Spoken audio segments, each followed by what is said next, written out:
Long before the fees must fall movement even existed, the term outsourcing was a swear word in South Africa. For several years, of course, Digi Outsource has been running client operations and manning a contact center for leading online gaming sites around the world from South Africa. They are outsourced. They're the outsourced partner. The company describes itself as the biggest South African success story you've never heard of and says its turnover is in the hundreds of millions. This is the MoneyMakers. I'm Bruce Whitfield. Tonight I'm joined via Skype from Cape Town by Digi Outsource Chief Executive David Stevenson to talk about how South Africa can turn itself into a global outsourced destination and attract foreign investment. I mean, David, your story goes back to the 1990s and you've got a whole scattering of companies. Is Digi Outsource the survivor? Was it always going to be the front runner?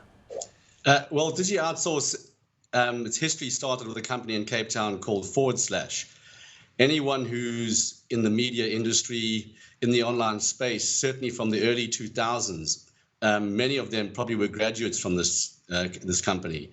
My background started in Johannesburg with a parallel organization that still exists today and is also one of the leading operators. But over the years, various back-end operators, as the industry matured, consolidation happened. Resources were put together and economies of scale were sought after. But the industry's evolved tremendously since those days, which in my mind were pretty much like the Wild West. And our history it's a very interesting journey from all that time. But what we still endeavor to do is stay at the forefront of the technology space, stay at the forefront of the global world that we service.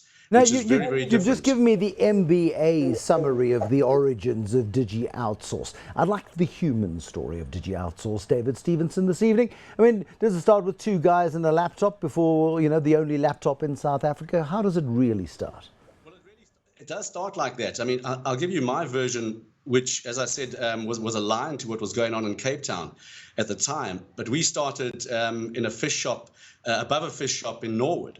Where we had a small apartment that we were renting, and at a point in time we were forced to change it because nobody would work for us. They kept thinking these guys can't be doing anything of any good repute, or let alone success.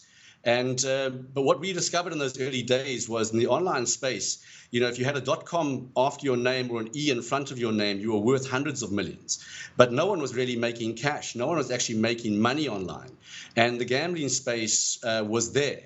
But there were no set or charted routes on how to get there.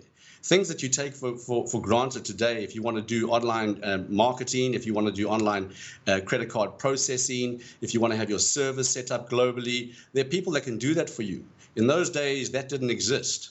There was a time, one story, when our banking system went down and I contacted a gentleman in Bermuda who was managing it for us, and it was a Sunday and he was on the beach, and he said, well, I'll speak to you on Monday when I get back to the office. And we had customers across the world screaming because they couldn't make deposits. You had to figure these things out. And then over time, the growth happens. You hire more people. You land up being able to move yourself off the contact center because you are the only contact with the outside world.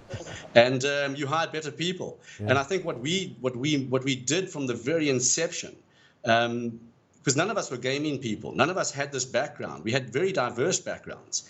And what we did from the very inception was seek out the best people we could possibly find and just endeavor to build team after team over the years and try and evolve the company with the changing world itself, but also with the changing skill sets. I mean, there was a time when online gaming was a thing in South Africa. I think it's now illegal to gamble in your underpants in your bedroom. I think that's frowned upon by the gambling authorities. So it's kind of counterintuitive that you set up a business to service a global gaming industry out of Cape Town. Yes. Well, from the very outset, it was always our belief that it was illegal here.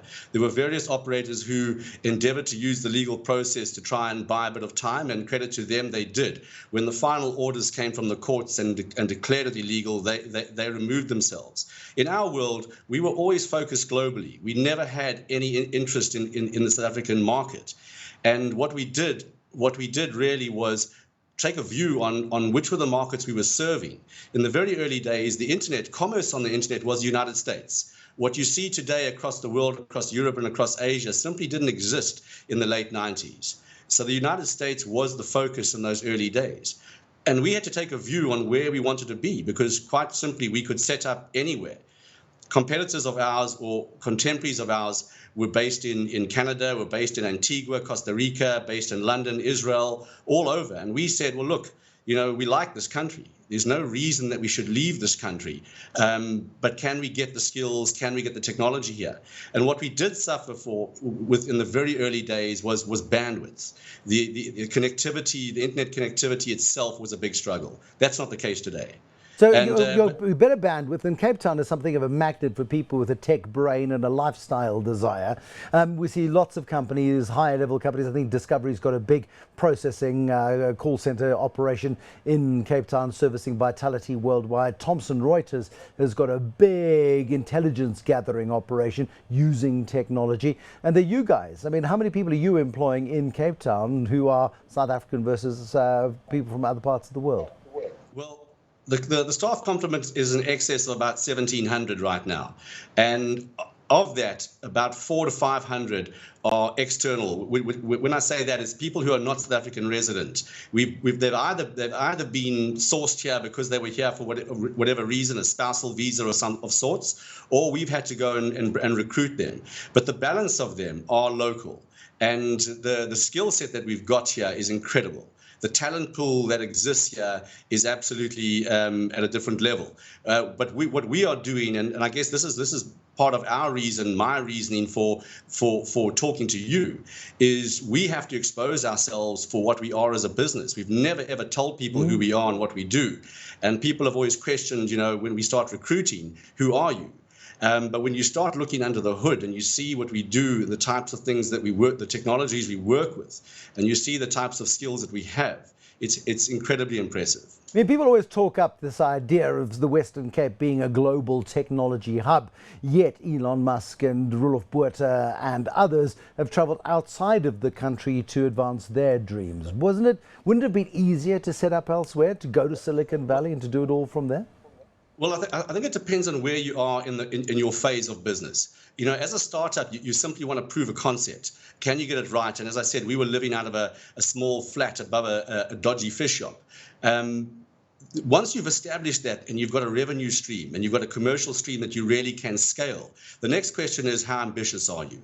And for 17 to 18 years, our shareholders have been unrelenting in their ambitions to grow. It's really been whatever we could achieve, whatever we could do, and with a discipline of return on investment, we were supported. And for that, I'm incredibly grateful for, because it really gave us the freedom to decide what we wanted to do and how we wanted to go about it. What we discovered in the early days was that when you were servicing certain Western world countries, and the US obviously in those early days was the primary one, you could connect with what was going on there quite well. We understood it. We understood the culture. You could look at your products and say, do you think that they will resonate? That dynamic has changed fundamentally. The internet now is as global as ever, and the cultures you're dealing with are cultures and countries that you would never really cross paths with on your own right. So you need other people who can expose you to that and help you and say, listen, I think you've got this right or you've got this wrong. So when you look at this, at what you're trying to do, you say, I've got great teams that can build great products, but am I building the right product? And then you need the insights from the other parts of the world. Who are your investors?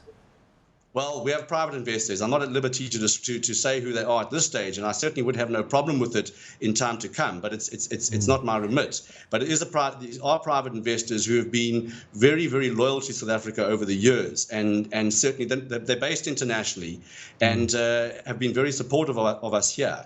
But we also are up against global competition. And the group that we form a part of, that we service, is global, very, very, very big in its own right. I mean, how did they respond to the original approach when you said to them, guys, we've got this really good idea. We want to go and be in the beach by 3 o'clock every afternoon and sort of schlep into work at 10 o'clock, because that's what Cape Townians do. And we want to take up surfing as a pastime. I'm exaggerating and elaborating for effect, you understand, David. But they said, you want to start up a tech business at the bottom end of Africa with no broadband, no skills and no hope. Yeah, sure, here's $10 million or however much they gave you. I think that, whenever you're pitching an idea to anyone, there's a belief in the concept of what you're doing. There's a belief in the people. My background was that many years ago I was a chartered accountant, and I had an understanding of numbers and I guess a viewpoint on how I could look at a business and see the commercials of it. But I don't regard myself in any way in that type of financial role. I really evolved into someone who liked to get things done. And I think if you can prove yourself and keep reinventing yourself, that you can do that. And we've never had the luxury of looking back and saying, look what we've achieved. We simply keep looking forward and saying, look how much there is to do. So the investors over time, they back that. And they give that scale when they start believing. And there's nothing like, I always say, nothing heals like a dividend check. And that really starts to tell a story. If you can do these things again and again and prove that you care about the business and the money as if it was yours, even though you recognize it's not necessarily yours, but you hold those shareholders in the highest regard, you get their support. And that's what we've had. How many years have you been paying dividend checks? Out of this, probably about 16 of the 17. So that's not bad going. I mean, you've got investors who've made their money back in bucket loads then and built an asset of value in the Western Cape. How do you ever get out of this business? Is this a business in the future is listed perhaps on the AIM market, the NASDAQ, or would you consider a South African listing? I think it has its pieces. You've got really the back end operations, which is the operations that we run, which I'm not quite sure if you could ever really have an event other than then put continuity of good leadership in to take this forward. You then deal with the clients that we manage, who we have a very close relationship with, and those clients themselves could easily have an event. One of our big clients, and I will say this because we're certainly proud of it, one of the big clients that we service is a company called Betway. If you watch football, English football, we sponsor West Ham. So that, as an organization, I don't know what their aspirations totally are, but a company like that, a brand like that, could do incredible things on a global stage. They will always need operations like us in order to make sure that their product is being optimized. So somewhere along the line, you look at these things and you say, what are your ambitions? We're not necessarily ambitious to say, let's take Digi Outsource and have an event with it. We would probably want to be part of a bigger picture somewhere. Digi Outsource Chief Executive David Stevenson on the line to us from Cape Town this evening on the MoneyMakers. Thank you, David Stevenson, very much for sharing the story of the company until now you'd not ever heard of. Until next time on the MoneyMakers, have a very good evening. Good night.